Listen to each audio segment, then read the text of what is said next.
नमस्कार, मैं हूं पवन त्यागी। दिल्ली से बहुत बड़ी खबर आ रही है और खबर यह है कि दिल्ली के शराब घोटाले में सीबीआई ने अब केजरीवाल को सम्मन जारी किया है और सीबीआई अब उनके पास ऐसी कुछ जानकारी लगी है हाथ कि जिसमें पता लग रहा है कि इस सारे घोटाले का सूत्रधार मनीष सिसोदिया था, लेकिन उसके पीछे केजरीवाल का हाथ था। सीबीआई के सूत्रों ने यह बताया है और इसीलिए जो उनके पास गवाह और सबूत हैं उसके आधार पर अब उनको यह जानना है कि यह पूरी जो शराब नीति का परिवर्तन किया गया, जिसमें ये जो सहमति थी ये केजरीवाल की सहमति थी क्योंकि वो मुख्यमंत्री भी है और ये तो पहले दिन से कहा जा रहा है कि कोई भी नीति अगर निर्धारित हो रही है तो वो अगर जीओएम में पास नहीं हो रही है और उसको केवल कुछ लोगों ने फोन पर बात करके बदलवाया है तो इसमें अरविंद केजरीवाल जी दोषी हो सकते हैं। और इस मामले को लेकर आपको बता दूं, आबकारी आयुक्त जो है उन्होंने बाकायदा सीबीआई को यह जानकारी दी थी कि मुझे बुलाया गया फोन करके और अरविंद केजरीवाल जी के घर पर बुलाया गया था और उन्होंने यह खुलासा किया कि उस समय वहां सत्येंद्र जैन मौजूद थे, अरविंद केजरीवाल मौजूद थे और वहां मुझसे कहा गया कि इस नीति को परिवर्तन कर दीजिए। यानी जो पहले से नीति चलती आ रही थी उसमें कमीशन 5% से बढ़ाकर 12% करना, यह अरविंद केजरीवाल जी के घर पर हुआ। और आपको बता दूं कि यह कानून भी है कि यदि कोई अपराध, यदि कोई क्राइम किसी स्थान पर होता है तो वो जो स्थान का मालिक है वो उसके लिए जिम्मेदार होता है। और यहां तो मामला मुख्यमंत्री का है, मंत्रालय से जुड़ा हुआ है। अरविंद केजरीवाल जी ने कोई अपने पास पोर्टफोलियो नहीं रखा। वो ये सोच रहे थे कि मंत्रालय रहेगा तो सिग्नेचर होंगे तो सबूत बन सकता है। लेकिन इस मामले में अब जो नया ट्विस्ट आया है वो ट्विस्ट ये है कि जो सचिव है मनीष सिसोदिया के, उन्होंने जिस तरह का खुलासा किया, बाकायदा सीबीआई को उन्होंने लिखित में दिया है, उनका यह सबूत सामने आया है कि मुझे मनीष सिसोदिया ने फोन करके बुलाया लेकिन स्थान अरविंद केजरीवाल जी का निवास था। और आपको यहां यह भी बता दूं कि ये जो बीच में लेन देन करने वाला सारी थे आम आदमी पार्टी का कार्यकर्ता, उसका जो कैंपस में अरविंद केजरीवाल जी का जो कैंपस है उसी कैंपस के अंदर ऑफिस बनाया गया था और अरविंद केजरीवाल जी का वो खासम खासी सारी डील कर रहा था। और इसलिए ये पहले दिन से कहा जा रहा था कि इसके पीछे अगर कोई है तो वो अरविंद केजरीवाल जी हैं, लेकिन इनके खिलाफ कोई गवाह, कोई सबूत जब तक इन एजेंसियों के पास नहीं पहुंचा तब तक अरविंद केजरीवाल जी को बुलाना यह हो सकता था कि ये पहले दिन से ही कह रहे हैं ईडी और सीबीआई तो हमारा पीछे पड़ी हुई है। और अरविंद केजरीवाल जी तो जगह जगह भाषण दे रहे हैं। उन्होंने तो एक जगह इतना भाषण देते हुए यह भी कह दिया कि ये जो ताकतें हैं जिन्होंने मनीष सिसोदिया को जेल के अंदर बंद किया है ये देश विरोधी ताकतें हैं। अब सवाल यह उठ रहा है कि अगर दिल्ली के सीएम, मुख्यमंत्री अगर पब्लिकली मीडिया के सामने यह कह रहे हैं कि जिन्होंने मनीष सिसोदिया को जेल में डाला वो देश विरोधी हैं, ये किस बिना पर कह सकते हैं? किसने जेल में डाला है? निश्चित रूप से कोर्ट के फैसले के बाद मनीष सिसोदिया जेल में है। उनकी बेल एप्लीकेशन रिजेक्ट करने वाली ताकत कौन है? क्या ईडी या सीबीआई या फिर न्यायालय? निश्चित रूप से न्यायालय के जो जज हैं उन्होंने बेल एप्लीकेशन रिजेक्ट की है। और ये बेल एप्लीकेशन जो रिजेक्ट हुई है, क्या वो नियमों को ताक पे रखते हुए बिना गवाह, बिना सबूतों के आधार पर किसी जज ने दे दिया है?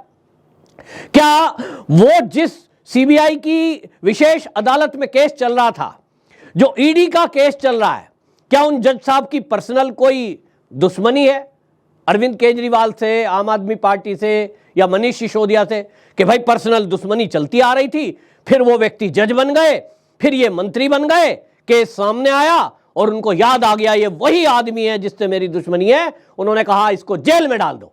ऐसा होता है क्या? एक चुना हुआ प्रदेश का मुख्यमंत्री इस तरह से खुलेआम यह कह रहा है कि ये राष्ट्र विरोधी ताकतें हैं जिन्होंने मनीष सिसोदिया को जेल में डाला है। तो किन लोगों ने जेल में डाला है?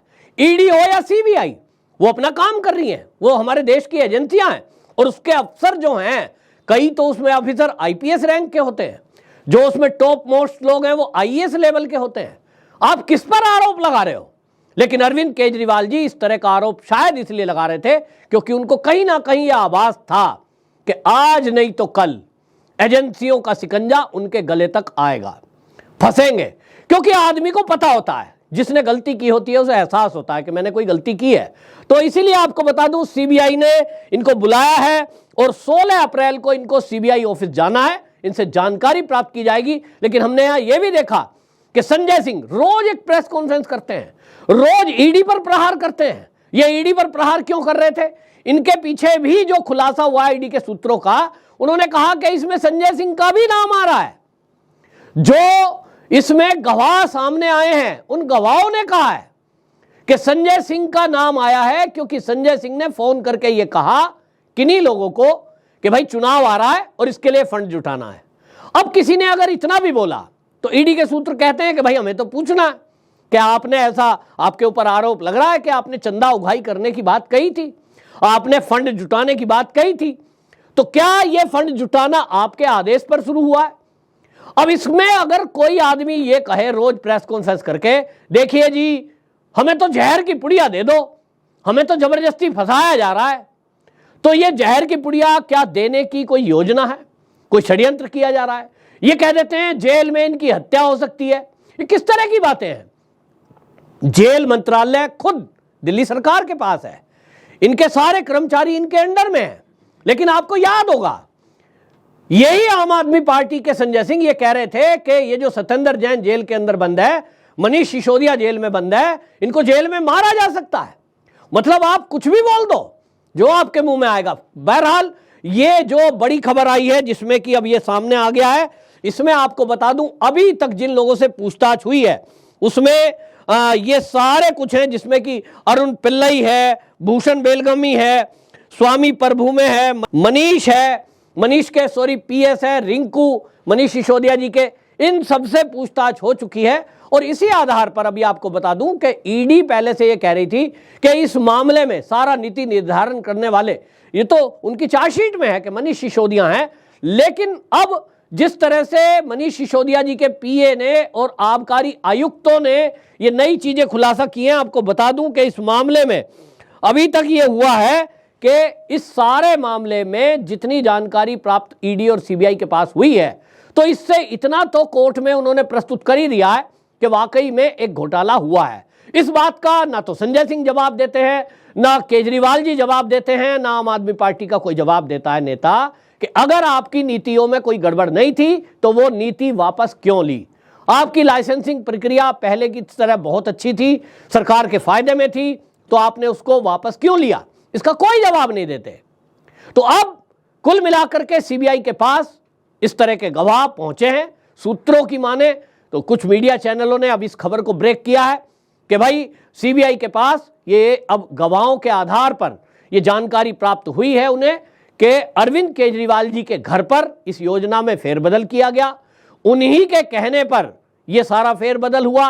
मनीष सिसोदिया क्योंकि शराब मंत्री थे इसलिए उनकी इन्वॉल्वमेंट सीधी सीधी है, लेकिन अरविंद केजरीवाल जी की भी जानकारी में सारा विषय था और वो प्रदेश के मुख्यमंत्री हैं, उन्हीं के अंडर में सारे अधिकारी हैं, उन्हीं के अंडर में मनीष सिसोदिया भी हैं, तो वो जिम्मेदारी से कैसे बच सकते हैं? यहां आपको यह भी बता दूं कि जब ये जांच चली, सीबीआई ने जैसे ही जांच शुरू की थी शराब घोटाले की, तो एक बार अरविंद केजरीवाल जी ने यह तक कह दिया था कि ये तो जो अधिकारी हैं सचिव लेवल के, आयुक्त लेवल के, ये सब तो केंद्र सरकार के अधीन है। लेकिन आपको बता दूं सूत्रों के हवाले से यह भी खुलासा हुआ है कि जो एसीआर भरी जाती है, वार्षिक रिपोर्ट इन अधिकारियों की, वो अरविंद केजरीवाल जी ने फाइल की है और उसमें से 10 में से 10 अंक इन अधिकारियों को दिए हैं।